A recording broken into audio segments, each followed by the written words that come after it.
السلام علیکم ورحمۃ اللہ وبرکاتہ۔ الحمد للہ علی ما مضى والحمد للہ علی ما بقى، الصلاۃ والسلام علیک یا رسول اللہ صلی اللہ علیہ وسلم۔ اعوذ باللہ من الشیطان الرجیم، بسم اللہ الرحمن الرحیم۔ الا بذکر اللہ تطمئن القلوب، صدق اللہ العلی العظیم۔ آئیے مہراج، سب سے پہلے اپنے آقا مولا تاجدار مدینہ سید الکل ختم الرسل ہادی انس و جاں سرور کون و مقام حضور احمد مجتبیٰ محمد مصطفیٰ علیہ تیت و ثنا کی بارگاہ میں اپنی غلامی کا ثبوت دیتے ہیں۔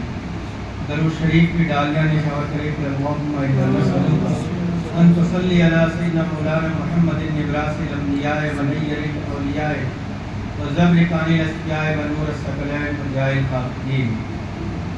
کوئی قیومی و سلطان زمانی، کوئی مشکل کسائے دو جہانی، ضیافات جہاں دلے تنگ دارم، مدد کن یا مجدد الفسان۔ آج کی یہ پاکیزہ بزم ہر ہفتے کی طرح دربار اہل سنت میں سجائی جاتی ہے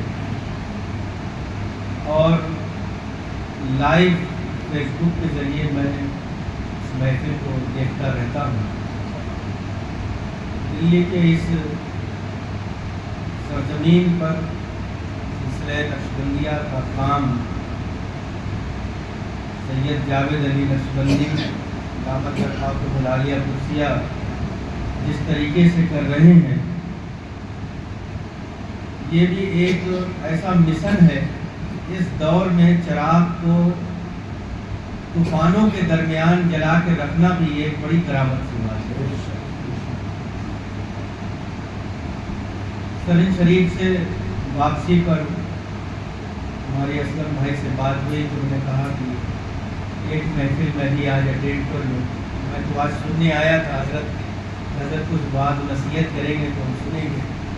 حضرت کی خواہش ہے، میں کوئی خطیب نہیں، خانقاہ کا ادنا سا خادم ہوں۔ آپ کو سنتے ہیں، آپ سنائیں۔ سلسلہ عالیہ نقشبندیہ مجددیہ کا جو اپنا طریقہ ہے، جیسا کہ تعلیم ہم لوگوں نے اپنے مرشد برحق حضور بحر العرفان مفتی آفاق احمد مجددی علیہ رحمت و رضوان سے پائی ہے، تو کوشش ہم لوگوں کی یہی ہوتی ہے کہ جیسے آپ لوگوں کے یہاں پیر کے روز محفل لگتی ہے، ہم لوگوں کے یہاں اتوار کی دن یہ محفل سجتی ہے۔ ختم خواجگان اور ختم مجددیہ، یہ دو ایسے ختم ہیں جو آج تک سلسلہ نقشبندیہ میں رائج ہے، اور خوشی دوبالا جب ہو جاتی ہے کہ سیدی سرکار اعلیٰ حضرت فتاوی رضویہ میں نقل فرماتے ہیں، ان سے کسی نے سوال کیا تھا کہ مصیبت کے وقت میں مدد کیسے طلب کی جائے، تو آپ فرماتے ہیں کہ ختم خواجگان اور ختم مجددیہ کی محفل منعقد کرو، اللہ تعالیٰ ان بزرگوں کے صدقے تمہاری پریشانیوں کو دور فرمائے۔ اور آپ دیکھیے کہ ختم خواجگان الحمدللہ اکثر و بیشتر خانقاہوں میں اپنی رائج ہے۔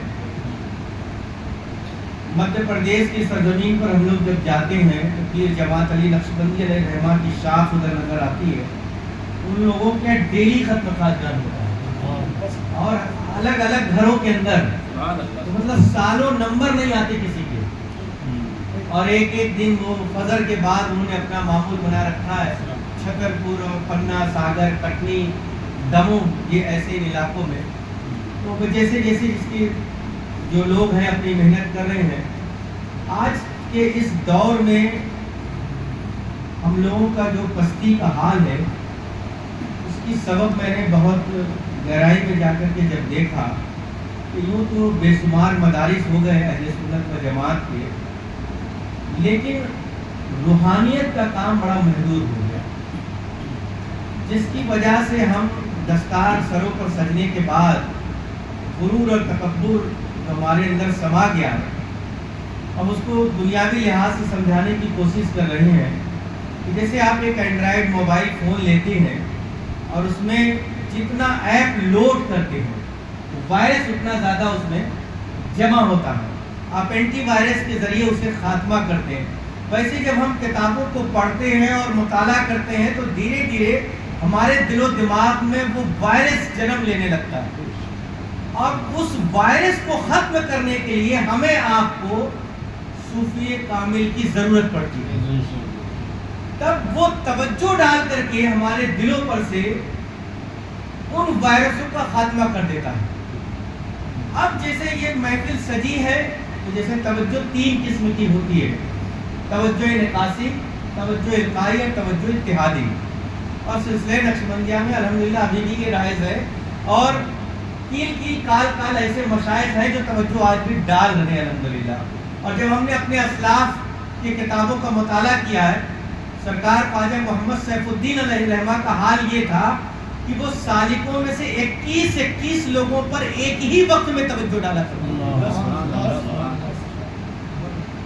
جیسے یہ محفل سجی ہے تو اس وقت جو کچھ بھی یہاں بیان ہو رہا ہے، نہ تو منقبت ہو رہی ہے، حضرت یہاں بیٹھے ہیں، تو یہ توجہ نقاسی ہے. آپ کے دلوں پر وہ بات آ رہی ہے، آپ تھوڑی دیر کے لیے دنیا سے کٹ گئے، آپ کو بس لگ رہا ہے کہ یہ بڑی اچھی باتیں ہو رہی ہیں.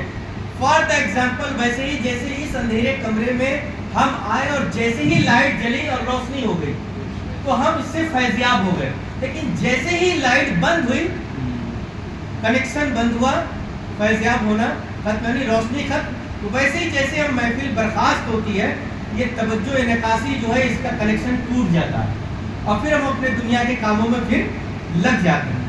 اور توجہ القائی وہ ہوتا ہے کہ جب سالک محنت کرتا ہے سلوک کی راہ میں، تو مرشد جب دیکھتا ہے کہ یہ اس قابل ہو گیا ہے کہ اس کا چراغ جلا دیا جائے، تو وہ اپنے توجہات سے جو ہے اس کے دل کے اندر شمع روشن کر دیتا ہے.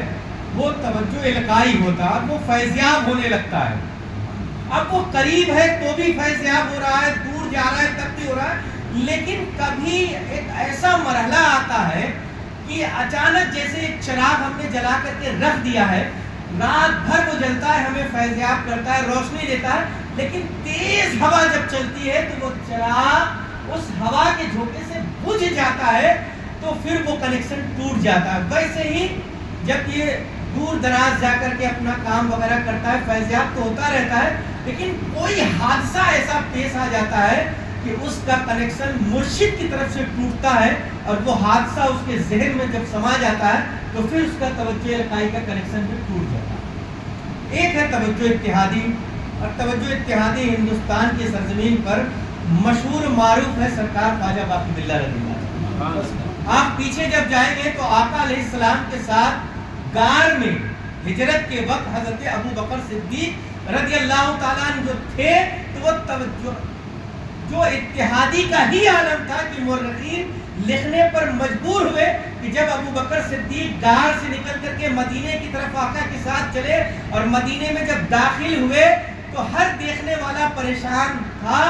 تو اس لیے کہ آقا نے جو توجہ دن اور رات میں ابو بکر صدیق پر ڈالی تھی، تو حال یہ ہوا کہ ابو بکر صدیق کا چہرہ آقا علیہ السلام کی چہرے کی طرح ہو گیا.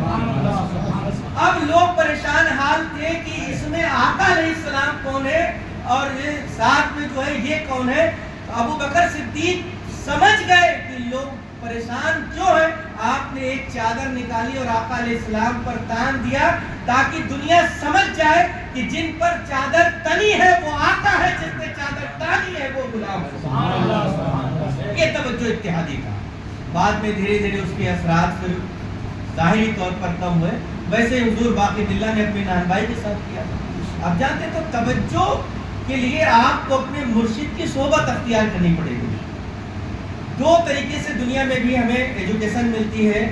ہم پرائیویٹ بھی پڑھتے ہیں اور ایجوکیشن لے لیتے ہیں اور ریگولر جا کر کے بھی پڑھتے ہیں. لیکن ریگولر میں تو ہمیں روز پڑھایا جاتا ہے اور پرائیویٹ میں ہمیں خود محنت کرنی ہوتی ہے. اور سلسلہ نقشبندیہ میں نسبت اویسیت یہی کام کرتی ہے. کہ ہم اپنے مرشد سے بیعت ہوتے ہیں اور دوسرے شہر جا کر کے لگ جاتے ہیں، مگر ان کے بتائے ہوئے تعلیمات پر جب عمل کرتے ہیں اور اپنے دل کو ان کے قدموں کی طرف جھکا دیتے ہیں، یعنی فنافی شیخ کی منزل کا پتہ تب چلتا ہے جب مرید اپنے پیر سے اتنی محبت کرنے لگے کہ دوسرا مرید اس کی آواز سن کر کے کہے کہ آج تمہاری آواز مرشد جیسی تھی، اس کے دعا کرنے کا انداز دیکھ کر کے کہے آج تمہارا انداز مرشد جیسا تھا، آج جب تم گلیوں میں چل رہے تھے تو ہم لوگ یہ سمجھ رہے تھے جیسے مرشد چل رہے ہیں۔ اسی کو فنافی شیخ کی منزل کہتے ہیں۔ اللہ اکبر۔ آپ ذرا سوچئے مسلمانوں کہ ہم یہ سیکھیں کہاں اور کہاں جائیں، کس کے پاس جائیں، کن کے پاس تلاش کریں؟ آج بھی الحمدللہ سچے اور کامل پیر موجود ہیں جو آپ کو سلوک کی منازلیں طے کرا رہے ہیں، لیکن ہاں بات یہ بھی سچی ہے کہ آج خلافتوں کا ہم نے خود مذاق بنا رکھا ہے، ہم اپنی زبان میں اسے خلی آفت کہتے ہیں۔ ایک مسجد کا خطیب ہے، بے دین خطاب کر سکتا ہے، میں نے اپنا ایک نام بڑھانے کے لیے اسے اس لیے خلافت دے دی کہ اس کے ذریعے ہم شہر میں آتے رہیں گے، ہمیں محفلیں ملتی رہیں گی، ہمارا کام چلتا رہے گا۔ میں نے کہا کہ کم سے کم یہ تو پتا ہونا چاہیے کہ میں جس کے ہاتھ پر بک رہا ہوں وہ شیخ اصال ہے کہ شیخ اتصال ہے، اور پیر کو یہ پتا ہونا چاہیے کہ جو میرے ہاتھ پر آج بیعت ہونے آیا ہے وہ بیعت برکت میں ہے کہ بیعت ارادت میں ہے۔ آج جیسے حال کیا ہوا، ہم ایک جگہ مرید ہو جاتے ہیں، اب جلسوں میں یہ اعلان ہوتا ہے کہ آپ مرید ہو جائیے، اگر مرید ہے تو طالب ہو جائیے۔ میں تھوڑا سا کڑوا بولتا ہوں، حق تو مرن، سچ کہو اگرچہ کڑوا ہو، کہ بھائی جب وہ ایک پیر سے فیضیاب ہو رہا ہے پھر اسے دوسرے پیر کی طرف بیعت برکت کی طرف بلانے کی کیا ضرورت ہے؟ جبکہ مشائخ خود لکھتے ہیں کہ پیر جس راستے سے اسے منزل طے کراتا ہے وہ دوسرا پیر اس منزل سے اسے نہیں لے جا سکتا۔ اس لیے مشائخ کہتے ہیں کہ میں جس راستے سے تمہیں چلا رہا ہوں اس راستے پر چلو، جیسا کہ دہلی کی سرزمین پر شاہ غلام علی محدث دہلوی علیہ الرحمہ مرزا مظہر جان جانا شہید کے ہاتھ پر جب مرید ہوئے تو سلسلے قادریہ میں مرید ہوئے، لیکن انہیں سجرہ دیا گیا نقشبندی، سلوک کا راستہ بتایا گیا نقشبندی، تو آپ بڑے پش و پیش میں پڑ گئے، سوچنے لگے اب میں کیا کروں، میں تو مرید ہوا تھا قادری اور مجھے طریقہ کچھ بتا۔ پھر ایک دن انہوں نے اپنے دل میں یہ سوچا کہ اگر سرکار غوث اعظم خود آ کر کے فرمائے مجھ سے کہ تم اسی راستے سے چلو تو میں تیار ہوں، اور ان کی قسمت اس دن کامیاب ہو گئی، کھل گئی۔ سرکار غوث اعظم رات میں آئے، خواب میں بشارت دی اور فرماتے ہیں کہ میں نے تمہیں قبول کر لیا، تم سلسلے قادری میں ہی مرید، لیکن شیخ کی مرضی پر ہی تمہیں سلوک طے کرنا پڑے گا، اور شیخ جس راستے سے لے جانا چاہتا ہے اسی راستے سے تمہیں چلنا پڑے گا، اور جیسا شیخ نے تمہیں بتایا تم اس راستے پر چلو اور تمہیں منزلیں مل جائیں گی۔ آپ دیکھیے کہ کچھ دن کے بعد حال یہ ہوا کہ آج دنیا جانتی ہے شاہ غلام علی محدث دہلوی، اور ان کے خلیفہ میں ایک مشہور خلیفہ ہوئے ہیں عرب کے اندر جنہیں خالد کردی رحمۃ اللہ علیہ کہتے ہیں۔ آپ جا کر کے دیکھیے عرب کے اندر جتنی نقشبندی شاخیں ہیں سب خالد کردی رحمۃ اللہ علیہ سے۔ آپ یہ دیکھیے آج حالات ایسے ہو گئے کہ ہم نے خلافتیں دے دی، سامنے والے کی کوئی تعلیم و تربیت کی ہی نہیں، اب وہ خود ہی نہیں سمجھ پا رہا ہے کہ ہمیں کیا کرنا ہے، اس کے بعد وہ پیر بنا ہے اور اپنے نذرانے لے رہا ہے اپنے۔ پہلے پیر کے تصرف سے مرید کے دل میں شمع روشن ہوتی تھی، اب مرید کے پیسوں سے پیر کے گھروں میں شمع روشن ہوتی ہے۔ یہ بدلاؤ آیا، آج ہم سمجھ نہیں پا رہے ہیں۔ پہلے لوگ مرید ہونے کے لیے ملک اور شہروں کا سفر کر کے خانقاہوں کی طرف آیا کرتے تھے، آج وہ دن آ گئے کہ ہمیں خانقاہوں سے نکل کر کے لوگوں کے گھروں کی طرف جانا پڑ رہا۔ وجہ کیا ہے کہ ہمارے سینوں میں روحانیت کی کمی ہو گئی، ہم روحانیت کا معنی نہیں جانتے، ہم کو پتہ ہی نہیں ہے کہ ولایت کی راہ میں عالم امر سے طے کرنا ہے یا عالم خلق سے طے کرنا ہے۔ ولایت کے دو راستے ہیں، ہم کو خود نہیں پتا ہے، تو ظاہر سی بات ہے کہ یہاں سے جامع مسجد جانے کے کئی راستے ہیں، اور میں کسی ایسے انجان انسان سے پوچھوں کہ مجھے جامع مسجد جانا ہے اور وہ جامع مسجد کبھی گیا ہی نہیں ہے تو مجھے جامع مسجد جانے کا راستہ نہیں بتا سکتا. لیکن اگر میں سید صاحب سے پوچھوں کہ مجھے جامع مسجد جانا ہے تو سید صاحب کہیں گے اس راستے سے بھی جا سکتے ہو اور اس راستے سے بھی جا سکتے ہو. تو بات وہی ہے کہ جس نے خود سلوک طے نہیں کیا وہ ہمیں سلوک کا راستہ کیا بتا رہے ہیں. یہ ایک کڑوا سچ ہے.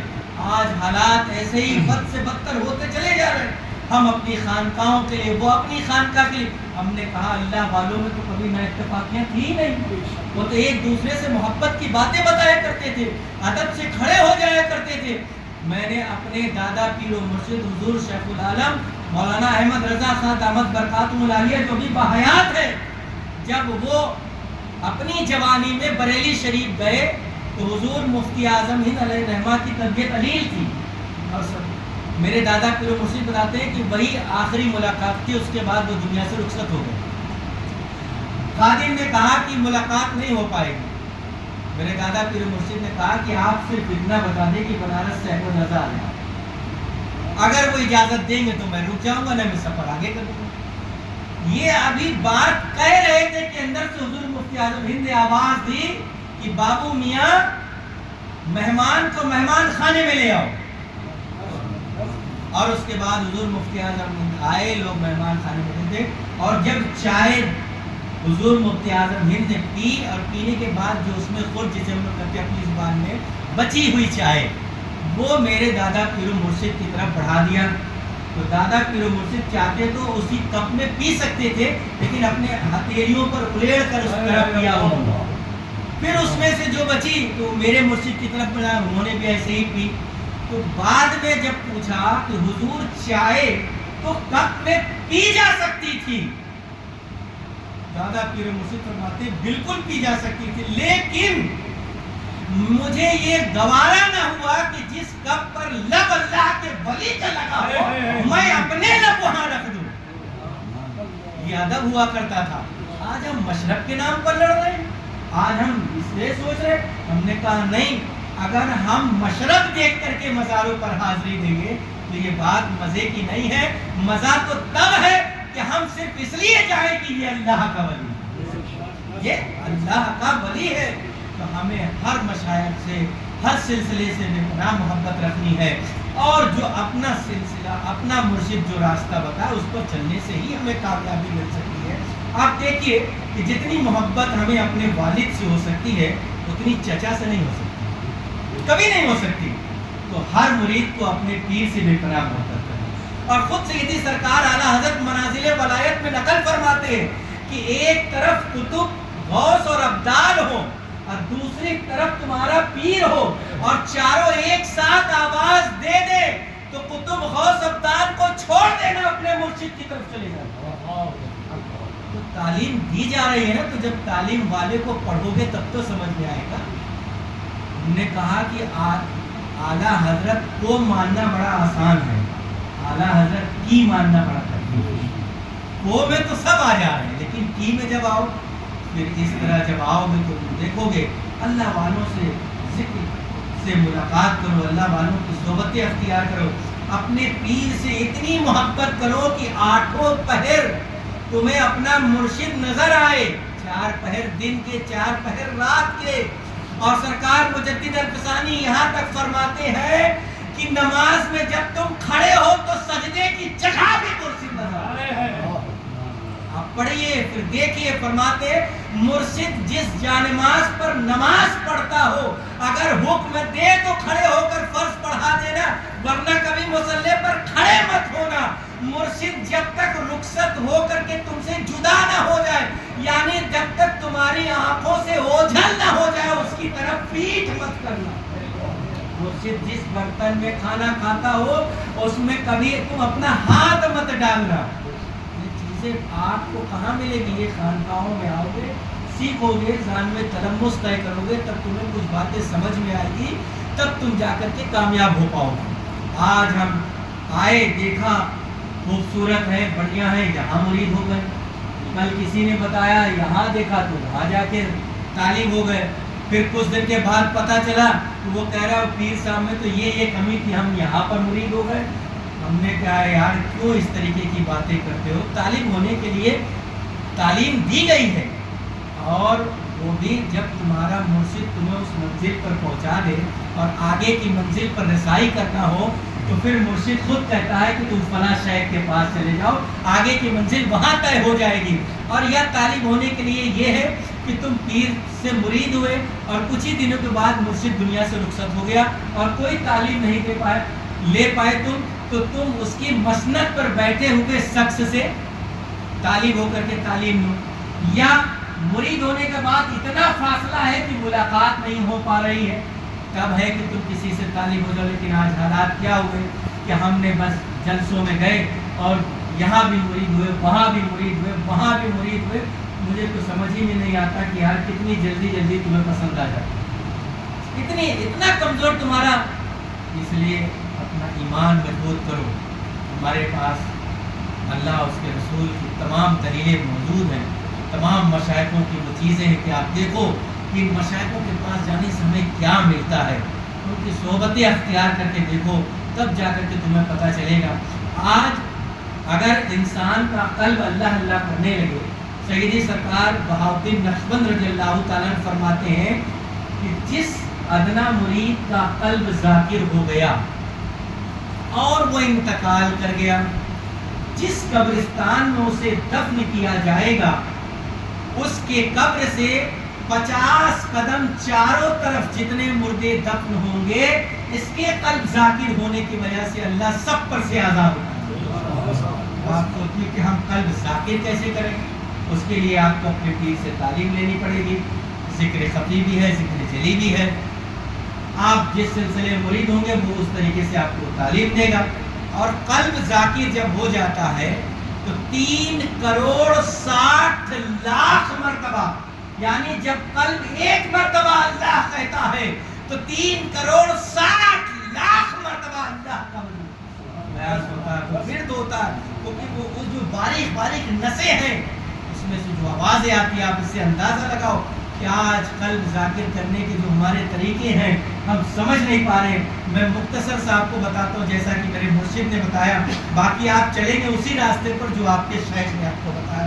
میرے مرشد فرماتے ہیں کہ صبح فجر کی نماز پڑھ کر کے وہیں بیٹھ جاؤ، کہیں جانے کی ضرورت نہیں ہے، 3 مرتبہ درود شریف پڑھو، 1 مرتبہ آیت الکرسی خالدون تک جنہیں یاد ہو، اگر یاد نہ ہو تو 11 مرتبہ سورہ اخلاص پھر پڑھیں، پھر 3 مرتبہ درود شریف اور اپنے سلسلے کا سجرہ پڑھیں، پھر اپنے سجرے کے مشائخوں کو نظر کریں، اور آپ اگر قادری سلسلے میں تو سرکار غوث اعظم کو بالخصوص نظر کریں، نقشبندی میں تو بہاؤالدین نقشبند ثانی کو نظر کریں، اور پھر فرماتے ہیں کہ آنکھ بند کر کے 2 جانوں یا 4 جانوں بیٹھ جاؤ اور انگلیوں کو ایک دوسرے میں اس طرح چڑھا دو اور آنکھ کو بند کر دو، اور اپنا جو سینس آف ہیومن ہے وہ قلب کی طرف لے آؤ، پورے طریقے سے متوجہ دل کی طرف ہونا، اور 100 مرتبہ دبی ہوئی زبان سے بغیر کسی آواز کے استغفر اللہ اور 100 مرتبہ اللہ کہنا ہے۔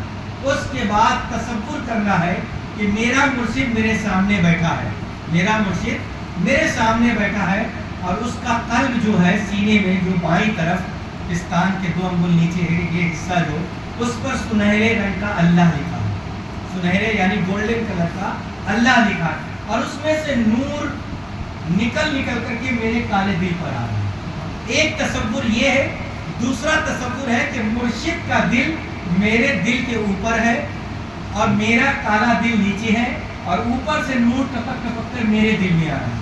اور جب آپ کسی صاحب مزار پر ہوں گے تو یہ دیکھیں گے کہ صاحب مزار سے نور نکل کر میرے مرشد کے دل پر جا رہا ہے، اور پھر وہ نور میرے کالے دل پر آ رہا ہے۔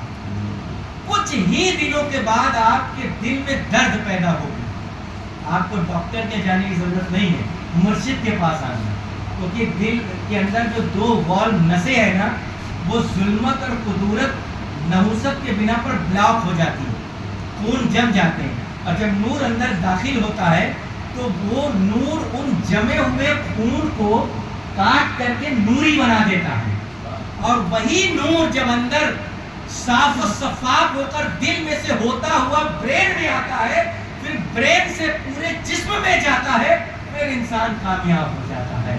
اور ویسے ہی وہ جب مراقبہ 45 منٹ اور آدھا گھنٹہ کرنے لگتا ہے تو اسے الگ الگ رنگ بھی نظر آتے ہیں، وہ آپ کے شیخ آپ کو بتائیں گے، اور اس کا فیض الگ الگ انبیاء علیہ السلام کے زیر قدم ہوتا ہے۔ آپ اس سے اندازہ لگائیے دوستوں کہ کتنی آسان سی چیز تھی اور ہم نے اسے بہت محنتی سمجھ کر کے چھوڑ دیا۔ آج بھی اگر اس پر عمل کیا جائے تو بہت آسانی کے ساتھ آپ کا قلب اللہ اللہ کہنے لگے گا۔ قلب ہے، روح ہے، سر ہے، خفی ہے، اخفا ہے، نفس ہے، قالبی ہے، یعنی بہت سی چیزیں ہیں۔ سب سے اخیر میں ہے ذکر اللہ۔ ذکر اللہ کی منزل پر جب سالک پہنچتا ہے تو گردن ادھر، ہاتھ ادھر، جسم کا ہر حصہ جدا ہو جاتا ہے اور اس میں سے آواز آتی ہے اللہ، اور پھر جب کوئی داخل ہوتا ہے کمرے میں تو پھر وہ جسم جڑ جاتا ہے۔ یہ الگ الگ منزلیں اللہ تبارک و تعالیٰ ہمیں آپ کو سننے سنانے سے زیادہ عمل کرنے کی توفیق عطا فرمائے۔